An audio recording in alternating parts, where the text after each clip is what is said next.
Jelajahi cara baru mendapatkan informasi. Download Metro TV Extend sekarang.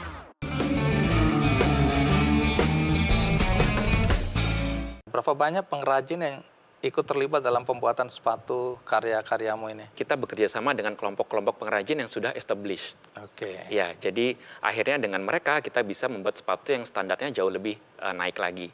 Dan sampai sekarang jumlah pengrajin yang ikut involve dengan proses supply chain Sepijagumi kira-kira ada 60-70 orang.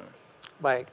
Ada upaya mengedukasi mereka nggak untuk menjaga lingkungan? Karena ini kan misinya sebenarnya, atau cerita di balik ini adalah cerita untuk menjaga bumi tercinta kita. Betul. Ada nggak secara by design lah ya, direncanakan untuk mengedukasi para pengrajin? Iya, jadi hal kecil yang bisa kita lakuin dengan para pengrajin-pengrajin kita, pertama adalah memulai dengan memberikan penghasilan yang layak. Ya, karena kebutuhan dasar itu yang mereka butuhkan.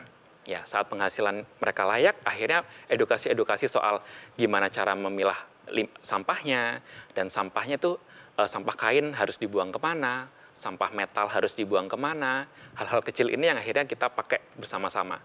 Gak cuma berhenti di situ, kita juga ada program untuk membuat training dengan pengrajin-pengrajin ini. Pelatihannya pelatihan apa? Pelatihannya pelatihan menjahit, pelatihan cara membuat pola sepatu, dan lain segala macam.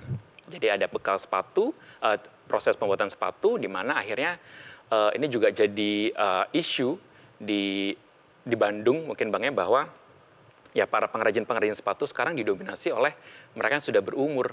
Karena anak-anak mudanya juga mungkin sudah tidak karena tertarik. Penghasilannya tidak menjanjikan bisa masa depan yang lebih baik, begitu ya. Iya. Tapi dengan ini artinya kita ingin mengembalikan ya. Betul. Satu, kesejahteraan, kebanggaan, dan kesadaran akan pentingnya menjaga bumi. Itu kira-kira yang aku bisa tangkap ya. Nah, udah berapa model jenis yang sekarang sudah diproduksi, dan apakah ini hanya untuk laki-laki atau perempuan juga? Oke, iya. Sampai sekarang mungkin sudah hampir 100 desain yang sudah kita buat, baik itu yang kita jual sendiri maupun untuk klien-klien kami. Dan semua produksi kita itu untuk laki-laki dan perempuan, dan mungkin secara umur lebih ke dewasa. Dewasa, tapi bukan dewasa. Untuk orang yang sudah sangat dewasa, yang kolonial. Kira-kira kalau batasan umur, segmentasi yang terbesar umur berapa? Ya, segmentasi terbesar kita di 25-34 tahun. Oke, berarti aku masuk lah ya. Ya. Masuk di sisi yang sini. Tapi memang karena modelnya diperuntukkan bagi anak-anak yang seusia itu ya, atau segmentasi yang seusia tadi ya, masih fun ya, dan bisa bercerita, bersemangat. Harga rentangnya dari berapa sampai berapa ya? Harga produk kami dari 500.000 sampai ada yang 2 juta rupiah juga. 2 juta itu apa istimewanya? Oke, untuk yang 2 juta kita ada satu kolaborasi dengan manufacturer di Jepang.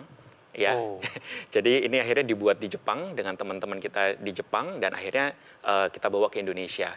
Jadi ini juga satu misi kita bahwa kita bisa kok brand Indonesia, kita punya rekanan yang memang secara manufacturing mungkin jauh lebih pintar, dan kita bisa belajar ke mereka.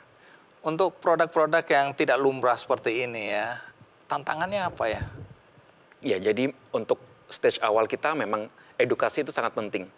Jadi satu, edukasi, dan kedua mungkin ya akhirnya bagaimana secara perusahaan adalah scalability.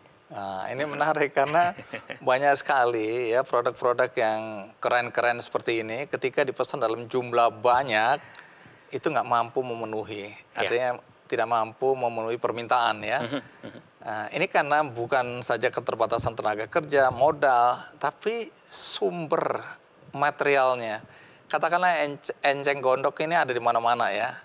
Tapi kan tidak mudah juga mengumpulkan. Nah, bagaimana mengatasi keterbatasan ini? Jadi yang kita lakuin sekarang adalah kita nggak bisa sendirian juga. Akhirnya kita menggandeng beberapa institusi, bahkan dari government juga, yang akhirnya kita bawa isu ini, bahwa kita punya permintaan ekspor yang besar, produk ini punya demand yang lebih tinggi, tapi kita nggak punya sumber dayanya yang mencukupi.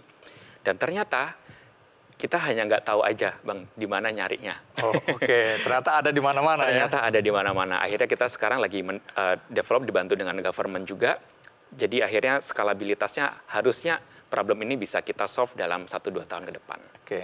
Baik, menarik sekali. Kalau bicara lingkungan ya, tentu kan di balik sepatu ini selain ada cerita, pemanfaatan bahan-bahan yang ramah lingkungan, tapi aku dengar ada juga upaya untuk menggerakkan penanaman pohon gitu ya. Itu di luar perusahaan atau itu menjadi bagian dari misi bersama perusahaan untuk menjaga bumi tercinta ini? Ya, jadi itu lebih ke cara kita membayar pajak kita, pajak karbon kita. Oke, Ya, emisi karbon ini ya. Emisi karbon. Jadi memang kita punya inisiatif di mana akhirnya sekian persen dari karbon yang sudah kita hasilkan kita bayar. Akhirnya kita di tahun lalu kita membayarnya dengan menanam pohon-pohon mangrove. Ya, itu di daerah Kepulauan Seribu dan beberapa daerah di Sulawesi. Jadi itu upaya kita untuk membayar karbon atau membayar pajak karbon yang sudah kita buat.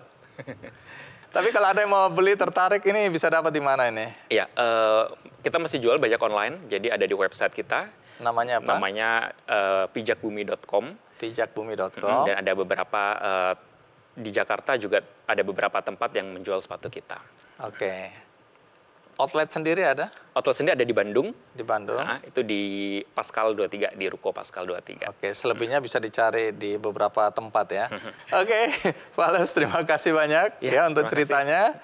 Ini membangkitkan semangat, menginspirasi banyak anak muda untuk melakukan hal yang sama. Kalau mau bisnis, kalau mau usaha, usaha yang memiliki dampak ya, apapun dampaknya. Tentu dampak baik, bukan dampak buruk. Thank you untuk datang di acara ini. Terima kasih. Ya, terima kasih. Berikut saya akan mengundang narasumber kita yang menciptakan sebuah produk yang kemudian berkembang menjadi usaha karena dia melahirkan bayi secara prematur. Apa hubungannya usaha dia dengan bayi prematur ini? Ceritanya akan saya sampaikan nanti sesudah kita rehat sejenak. Saya akan segera kembali.